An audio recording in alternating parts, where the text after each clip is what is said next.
Hi, thanks for joining me once again, and before we get started I just wanted to talk to you about my plan for a series of vlogs I have in mind for the near future.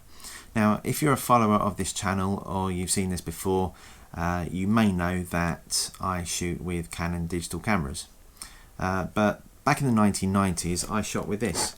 This is a Minolta X9 and I got this in 1990 and I shot with it for quite a few years, and I used it mostly for airshow photography. So I had a bigger lens on it, a 70 to 210, and I think I had a teleconverter, a 2x teleconverter, which enabled me to shoot aircraft at air shows, and that's all I used it for. I didn't really know too much about photography back then, certainly not what I know now, and I basically treated this as a large point and shoot with a big lens. I used it in aperture priority. It does have aperture priority mode. That's about the only mode it's got, as well as manual. And I used this to shoot aeroplanes. And the one thing I never did was shot landscapes with it, which got me thinking, why don't I get this out and try shooting this alongside my digital cameras and shoot some landscapes. And I thought it would be good to compare what a 35mm film camera is like versus digital at a time when mirrorless cameras are superseding DSLRs. So that's my plan for my series of vlogs. Which brings me to today's vlog. Now, I don't even know if my Minolta X9 still works. I've put new batteries in it and the shutter and the mirror actions appear to be working fine, but the only true test is to put some film in it and see if it actually takes any photographs. So the plan today is in this vlog is to go to southeast London, and we're going to Charlton, which is not too far from Greenwich. And the reason we're going there is because of this. Now, this film was shot in the 1960s, and it was shot in a place which was not too far away from where I grew up. And in fact, my grandmother even saw this being filmed in 1966. So one of the locations is something that I'm particularly interested in, and I probably even walked through it as a child. So we're off to this location, and my good mate Jonathan is coming with me, and cut to us in the car where we're discussing our camera history and what we took photographs of with our film cameras.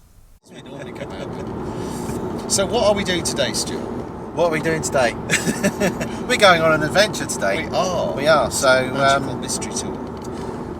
So we've got we're going somewhere where we've never been before, and we are looking at a park, which is, well, it means something to us both, doesn't it? Yeah, it does. So we're both into films. Yes. And one film in particular, which is something to do with photography. Yeah, that's true. And it's Marion Park in Charlton, and it was used in a film called Blow Up. Absolutely. Cinema art house classic. 1966. So if you had to explain Blow Up in 20 words or less... Oh, God.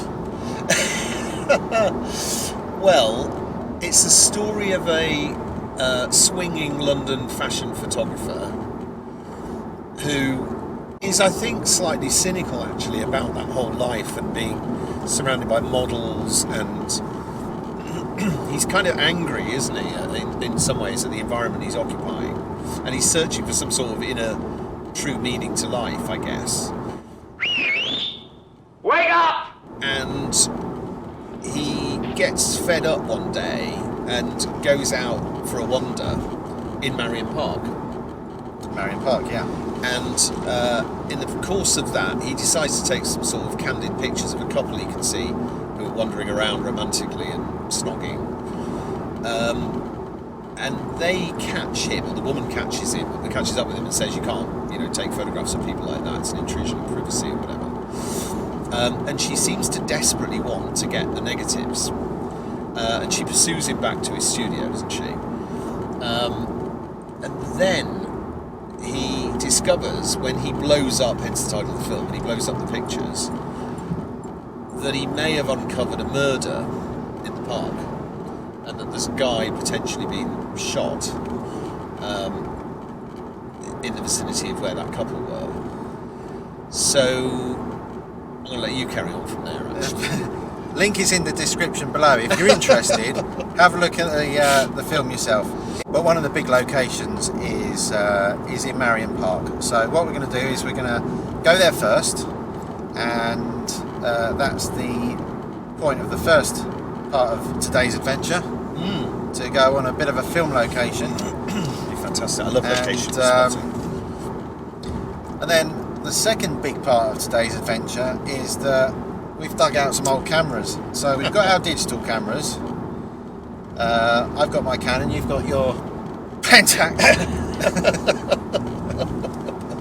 And but we've also got our 35mm film cameras. Now I've not shot film for probably 25 years, I reckon. Yeah, same for me. And interestingly, you were shooting Minolta back in the day. I was shooting Minolta, which are now obviously no more. And then Canon. Kind of Sony, really. Yeah. Sony's DNA now. And then Canon Digital in the later years. Yeah. Whereas I've You've been Pentax all the way through. Pentax all the way through. So starting with an ME Super in 1981, and then through another Pentax film camera, which is the one I'm going to be using today, the MZ5N, which I bought in 96. And then after that I went digital into Pentax digital SLRs. So I'll be shooting my X9 today, and you're shooting. What are you shooting today? Pentax MZ5N. The MZ5N. And what lenses have you got for the film camera? Well, all of them. Because the latest Pentax DSLRs can still shoot with the old lenses from years ago. Yeah, that's right. So what sort of film did you shoot with when you had the film cameras back in the 90s? I used to use a lot of Boots film, actually, because I discovered... The cheap boot stuff? No. Well, I shot Kodak for prints, so I Yeah. tended to use Kodacolor 100 or 400 if I needed to shoot aeroplanes or racing cars or something. But then I fell in love with slide film. I shot slides. Did you? Yeah. I fell in love with slides. Is it Kodachrome and Fuji Well, I Ektachrome, was could it? never afford Kodachrome. Right. Because Kodachrome was quite pricey. It was another quid or two a roll. So I used to shoot Agfachrome. Okay. Agfachrome 100. And I also fell in love with Boots's own... they used to do their own slide film. I can't remember what it was called, actually. But I don't know who made it, but it just had fantastic blue sky colours. Right. And I really loved the colour balance of that particular film. Okay, so here's a question for you then. To the best of your ability and your memory, what can you remember of the first picture you ever took Oh, God.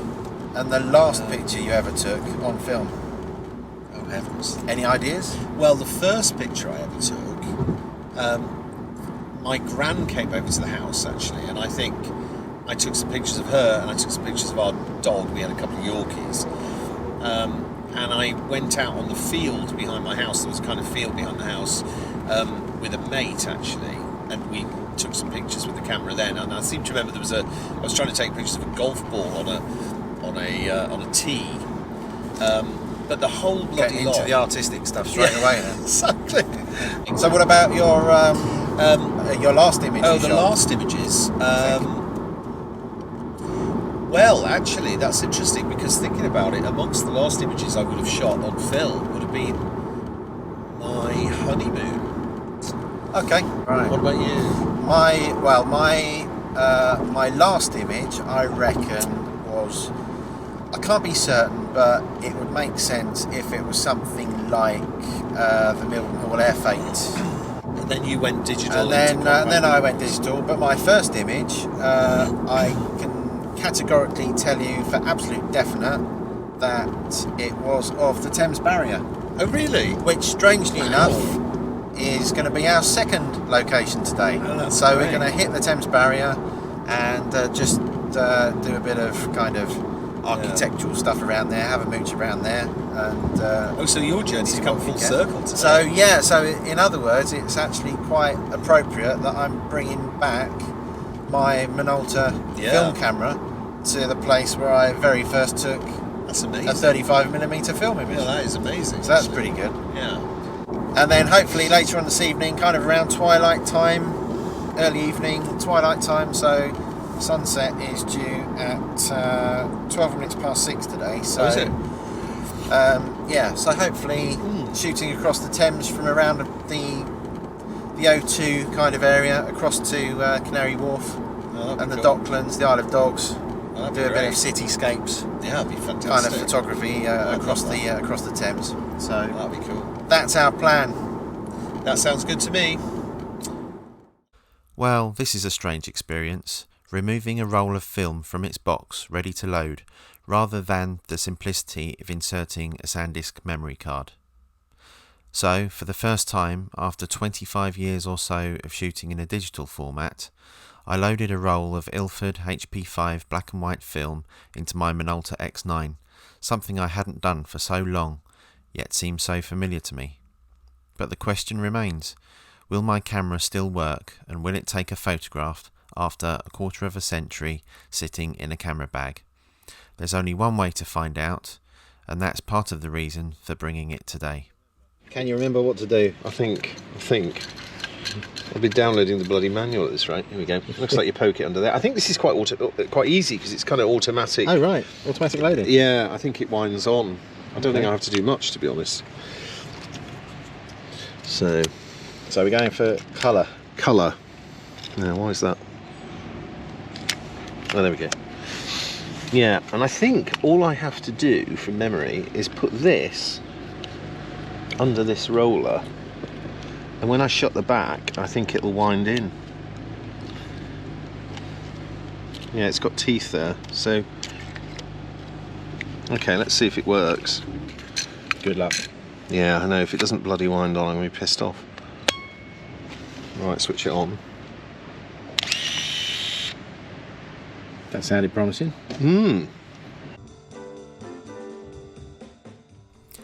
After Thomas, the main character in the film, leaves the antique shop, he enters the park with his camera. This entrance and the distinctive row of trees present in the film are still there today.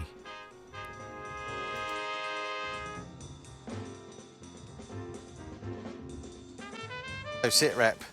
We've got a jammed mirror in the MZ5N. So we're going to resort to the ME Super. We are. Which needs new light seals, so we might have a bit of light leakage on this one. God. Okay, go on then. I think what I should probably do... Take the film out halfway through. I'm thinking that. 'Cause it's barely wound on anyway, so I'm thinking, actually...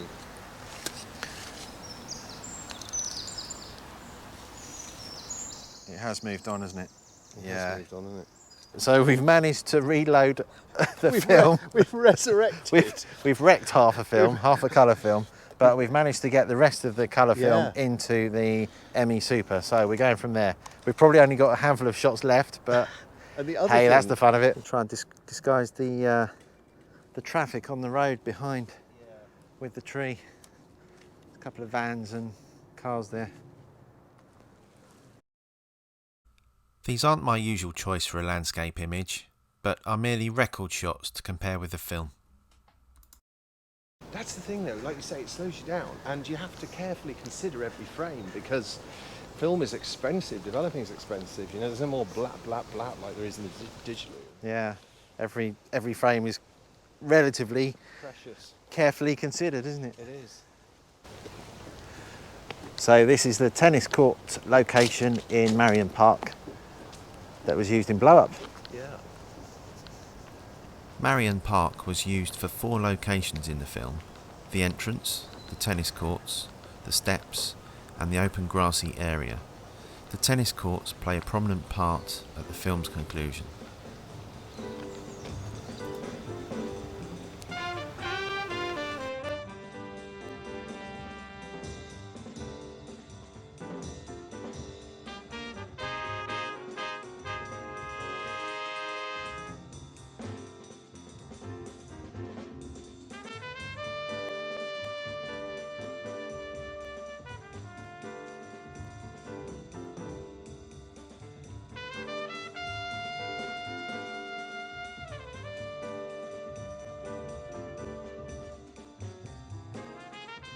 It's only a short walk from the tennis courts up the steps to the open area where we first met Vanessa Redgrave's character Jane. The field largely remains the same. It's still recognisable, albeit with larger, older, fuller trees and the absence of the surrounding fence. The tree which Thomas hides behind to photograph Jane and the mystery man is still obvious, and before leaving the park and moving on to our next location, the recreation of this scene was inevitable.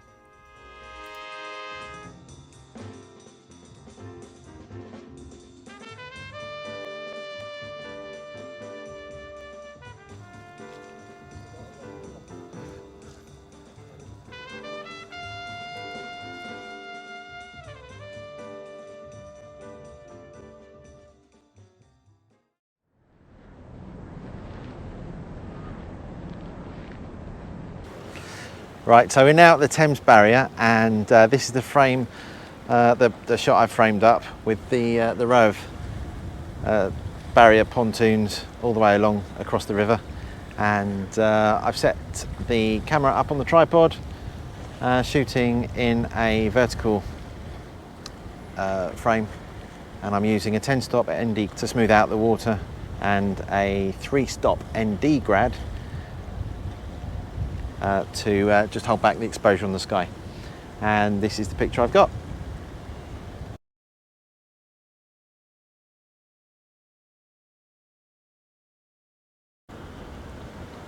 So 10 stops is giving me an exposure time of about 8 seconds at the moment.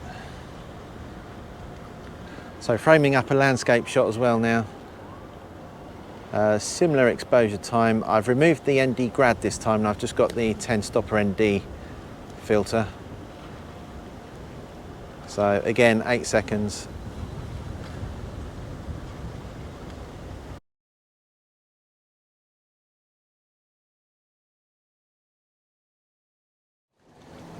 So we're in our final location now on the bank of the River Thames. The Millennium Dome, or the O2, is just behind us. And we've got the Isle of Dogs, Canary Wharf, and all the financial district skyscrapers over there. And we're shooting across the river and doing some long exposures. So I've been shooting around about 50 millimeters and shooting straight across the water with my big stopper on, the 10-stop filter, ND filter. And I'm getting exposures of around about 1 minute 20 seconds, something like that at the moment. The light's fading, so obviously it's increasing the exposure time as the light fades. I'm shooting ISO 200 just to not have each exposure taking too long, but f8 on the aperture, and it seems to be giving quite a good result. The great thing is that all the skyscraper lights are coming on now, so we're getting kind of like the final light of the day, the twilight, and the lit up buildings, all the lights are on in the buildings. So hopefully that'll give an extra dimension to the photograph. Just a little bit of cloud cover coming across, so that's giving a little bit of interest into the top section of the sky. And all in all, I think it might turn out to be quite a good image to finish with. Isn't it strange? We've had probably 18 months of not having any contrails in the sky, and we've got that thing in there up there that's ruining the photograph. Yes, that's true. And it's picking up golden light as well. I reckon we might just get this cloud lighting up a little bit, hopefully. Yeah. Right, so I'm shooting at f8. I'm in bulb mode, so I'm shooting exposures of around about 1 minute 30 seconds at the moment at ISO 200. And I've still got the ND grad on to control the exposure in the sky. And I've also got my Lee big stopper on, the 10 stopper. So we're smoothing out the water that we're shooting across of the Thames.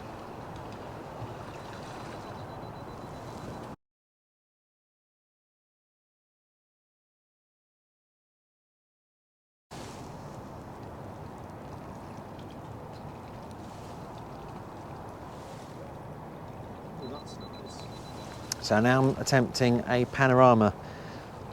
So I've turned the camera around onto vertical and just going to shoot left to right, maybe 5 or so shots that I'll stitch together later on in Photoshop or Lightroom. So each shot here is f11 at 30 seconds. And I'm still using a 3-stop ND filter. This was my last photo of the day, a long exposure panoramic of 5 images stitched together in Lightroom. If it turns out that my Minolta film camera is working well from today's testing, then watch this space. Thanks for watching, and see you again very soon.